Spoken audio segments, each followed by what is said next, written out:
E eu quero começar esse vídeo com essa seguinte frase: criança informada é criança protegida. Porque quanto mais informações a criança tiver, mais ela saberá se proteger.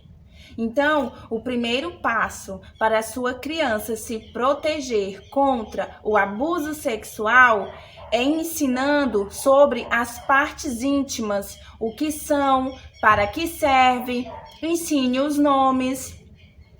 Porque nós vemos muitas crianças que elas não sabem o nome das partes íntimas. Não que seja errado colocar apelidinho, mas nós sabemos que o olho é olho, a boca é boca, o nariz é nariz. E por que nós não podemos saber o nome das partes íntimas? Esse é o primeiro ponto. Ensine sobre as partes privadas e íntimas do corpo da criança. Fale para ela que as partes íntimas dela são muito especial, são tão especial que elas têm roupas diferenciadas para essa parte, que são a calcinha, a cueca, o sutiã no caso das meninas. E as partes privadas, elas podem ser mostradas, porém não pode ser tocadas, não pode ficar tocando nas partes privadas, que é a boca, o pescoço, as coxas, a barriga, o braço, né? Então são partes privadas, mas não é porque pode ser vista que pode ser tocada. Você vai ensinando a criança a ela colocar esse limite sobre o seu próprio corpo. E o segundo passo é você ensinar para a sua criança sobre segredo bom e o segredo ruim. É importante a sua criança saber que ela não deve guardar segredo com você, que ela precisa confiar em você para contar tudo, porque os abusadores, eles usam muito dessas frases. Esse segredo tem que ficar só entre nós. Não conte para sua mãe, não conte para ninguém. Então a criança, ela deve saber essa diferença de segredo bom e segredo ruim para ela se sentir confiante de contar para você. E aí você começa explicando para ela sobre segredo bom. Você vai falar assim: filha, olha, segredo bom, ele dura por pouco tempo e logo logo você pode contar ele para as pessoas. E esse segredo bom, ele sempre vai deixar todo mundo feliz. Todas as pessoas em volta vai ficar feliz, você vai ficar feliz, ele vai te deixar animada, ele vai te deixar muito contente. Você vai ficar tão contente que você vai querer contar logo esse segredo. Você não vai se segurar para guardar esse segredo porque ele é muito bom. E esse segredo bom, ele sempre tem um momento especial para contar. Como, por exemplo, quando o papai vai fazer o aniversário surpresa da mamãe e pede segredo para você. Isso é um segredo bom. E o segredo ruim, você já começa explicando assim: filha, é o seguinte, se alguém chegar para você dizendo que esse segredo só deve ficar entre vocês dois, esse é o principal indício de que isso é um segredo ruim, porque nenhum segredo bom deve ficar só entre duas pessoas. Ele sempre é compartilhado com outras pessoas e ele tem um prazo para acabar. Agora o segredo ruim, a pessoa fala que você não pode contar para ninguém, principalmente para os seus pais.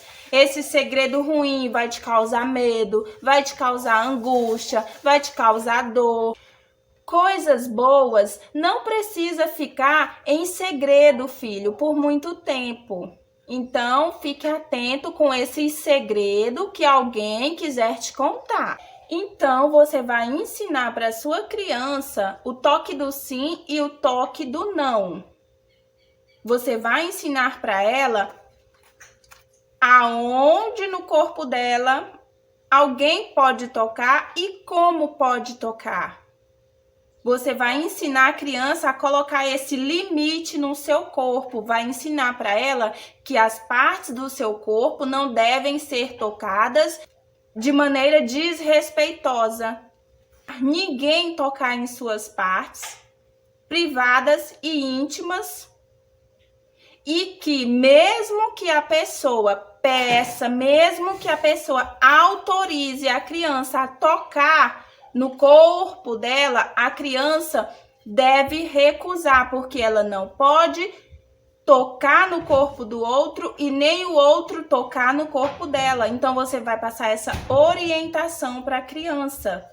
E o terceiro passo é a rede de proteção. Você vai montar uma rede de proteção para essa criança. Então, é importante você colocar pessoas fora do contexto familiar dentro dessa rede de segurança, porque caso a criança se sinta acuada dentro do contexto familiar, ela tem a quem recorrer fora, como a professora, como a tia da creche, a babá. Então é importante a criança saber que ela pode sim contar para outras pessoas, porque é importante inserir essa outra pessoa de fora nessa rede familiar, porque na maioria dos casos o abuso acontece no contexto familiar, dentro de casa, e a criança fica receiosa de contar para os pais. Por quê? Porque na maioria das vezes é uma pessoa muito íntima, muito ligada à família, e a criança tem medo de contar e não acreditarem nela. Então é bom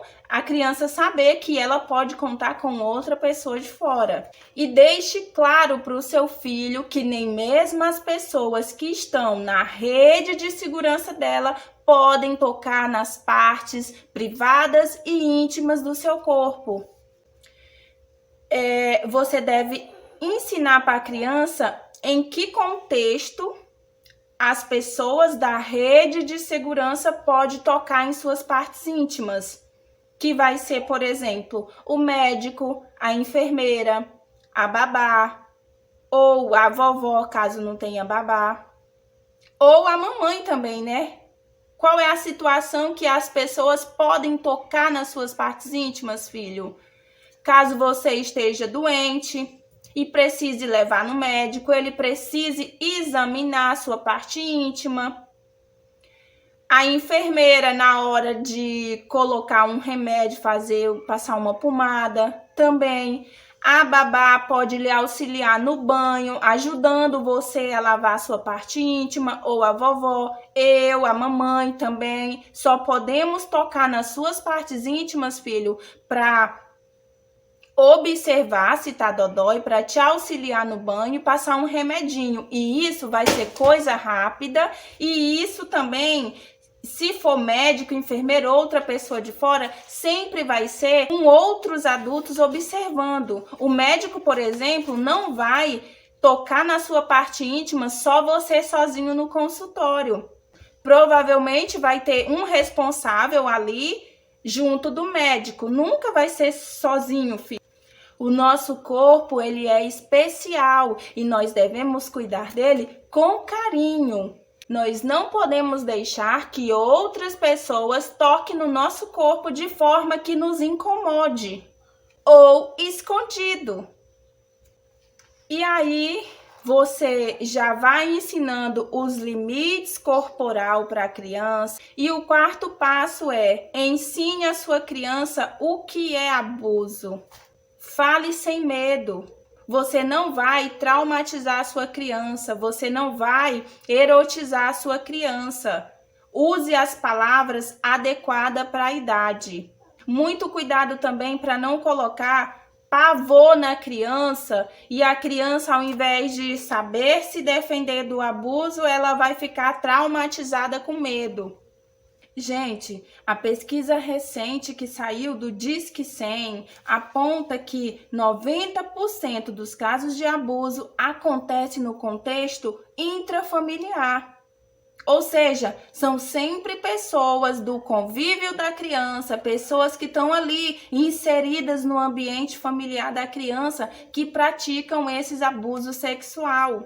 E é por isso nós ensinar para nossas crianças aonde pode ser tocado, aonde não pode, segredo bom, segredo ruim, toque do sim, toque do não, a rede de segurança, a criança saber que ela deve contar se acontecer alguma coisa, ela deve contar para alguém, ela deve saber o que é abuso sexual. Por quê? Porque na maioria dos casos as crianças confundem o abuso com carinho. Abusadores, eles não usam de violência, eles usam carinho, toques suaves mesmo. E por ser uma pessoa conhecida, por ser uma pessoa que já está ali introduzida no ambiente familiar, que tem amizade com os pais, que tem amizade com todo mundo dentro de casa, você acha que a criança, na sua inocência, vai ter o discernimento de saber que aquilo não pode?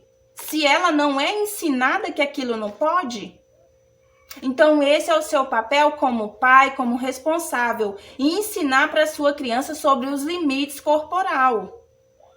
Se você conversa com sua criança sobre esse tipo de assunto, ela vai contar para você qualquer coisa do convívio dela.